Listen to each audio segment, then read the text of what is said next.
Let's talk about what it actually looks like to interrupt a reactive loop, not just inside yourself, but in the relationship. What does it mean to act from your values in the moment, especially when things are hot? Because by now, you're starting to get the picture. The fights, the shutdowns, the emotional ice, they don't just come out of nowhere. You're in a pattern. So is she.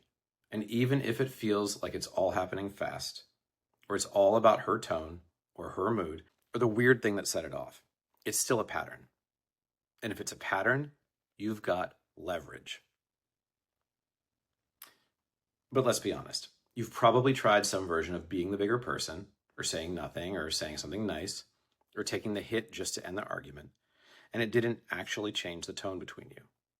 Sometimes it even made it worse. That's because taking action from your values is not the same as tiptoeing around her feelings. Acting from your values means you're making a choice, a clear, emotionally aware, relationally skillful move instead of reacting. It doesn't mean you shut off your own needs. It also doesn't mean you posture like a guru of self-control. And it's definitely not about just fixing the mood. It means you're in the fire and you still move from the version of you that you want to bring into this marriage. That version has emotional clarity. It's grounded and engaged in its nervous system, but it also knows how to speak. And it knows how to listen in a way that creates room for her, so that when you speak, she's actually open to hearing it. You're shaping the emotional field between you two through how you respond. You show her that you're a partner, not a rival, and not a ghost. And that makes you credible when you speak up for yourself. Let's say someone's wife is upset with him for missing a school registration deadline. She says he was supposed to handle it. He thought it was next week. She's visibly irritated and she says, "Seriously? This was your job. You said you'd do it." His stomach drops, his heart rate spikes, he wants to explain. He wants to correct the record. He wants to say something like, "Why didn't you tell me it was due today if you were so worried about it?" He can feel the spiral waking up and moving its gears. But instead, he says something like this: "I didn't realize it was due today. I can see why you'd be frustrated. I'm frustrated too. I felt blindsided. I'm sorry I wasn't aware." If you know something like this is coming up and I'm supposed to be on it and you're worried, please know you can check in with me about it beforehand. It's not your responsibility to manage it, but I know I can drop the ball sometimes. And I don't want either of us to be caught off guard like this. I want us to have each other's backs. Okay, so there's a lot to unpack in this statement. There's a bunch of good moves going on here, kind of all crammed together. So let me walk you through it and pull it apart. He takes ownership of the miss. He says, "I didn't realize it was due today. I'm sorry I wasn't aware." He names what happened without minimizing or deflecting. Owning the mistake gives her something firm to hold on to instead of leaving her guessing. Even though he's admitting he messed up, saying it directly is a move of strength. By putting the truth on the table, he shows integrity and keeps his dignity intact. When it's genuine, this kind of honesty lays the groundwork for trust. He validates her reaction. He says, "I can see why you'd be frustrated." This shows he's tuned in. It tells her he's actually paying attention, which eases some of the tension and makes him more believable. He's also showing empathy, connecting to her feelings and letting her know they make sense to him instead of treating them as overreactions. He names his own emotion. He says, "I'm frustrated too. I felt blindsided." By staying emotionally honest, he makes the moment feel like a real exchange instead of a performance, because it is. He puts his own experience into words while staying connected, which keeps him from disappearing in the conversation and also keeps his frustration from spilling out at her. He extends an invitation, not a demand.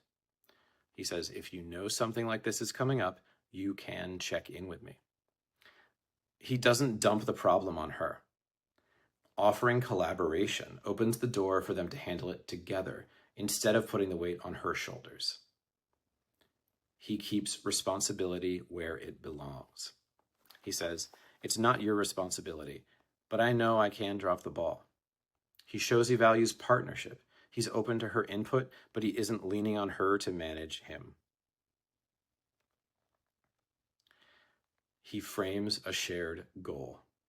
He says, "I don't want either of us to be caught off guard like this." This shifts the focus away from blame and toward protection. Both of them are affected, so both have a reason to care about fixing it. He's using the word us.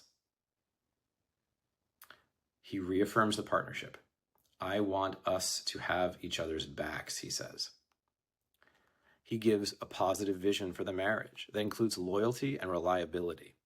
He's saying they're still on the same team and they both matter. Showing up this way cools the moment and builds credibility. It helps her take his frustration seriously and makes his intentions easier to trust. Okay, let's take a situation where she's clearly upset. The pressure's in the room, but the trigger isn't so obvious.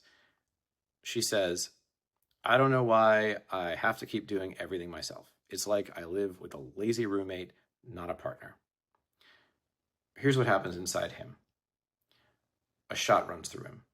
He wants to fire back something like, "I've been working all day. I'm doing my best. You think I don't care?"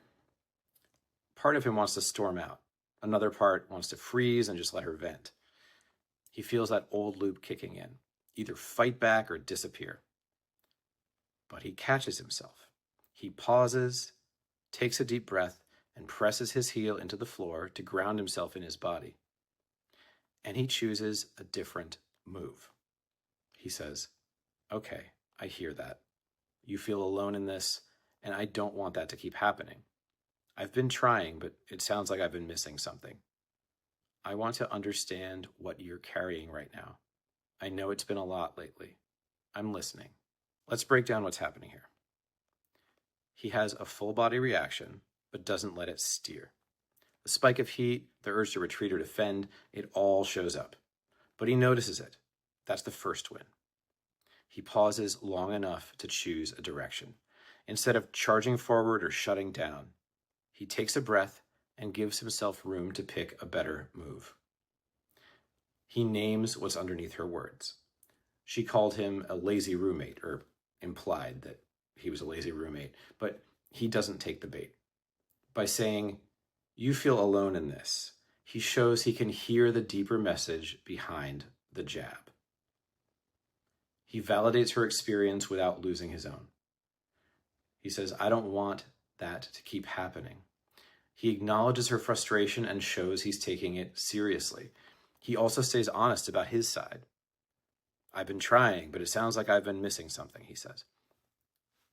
He extends an invitation. He says, "I want to understand what you're carrying right now." He's not dumping the problem back on her or asking her to fix him. He's also not assuming he has all the answers or that she's the one who needs fixing. He's opening the door for collaboration, which shifts the energy from opposition to partnership. He's indicating that he wants connection. So he's going beyond signaling that he hears her deeper need, and he's responding to it in an immediate, active way. Moves like these stop the spiral from growing. He's still clear about himself, but instead of defending or disappearing, he's giving her a reason to believe he's in it with her. This is about showing up in a way that helps both people stay in the room. When she feels heard, she's more likely to listen. And when he speaks clearly from his values, she knows she's not the only one carrying the load. Here's why this works.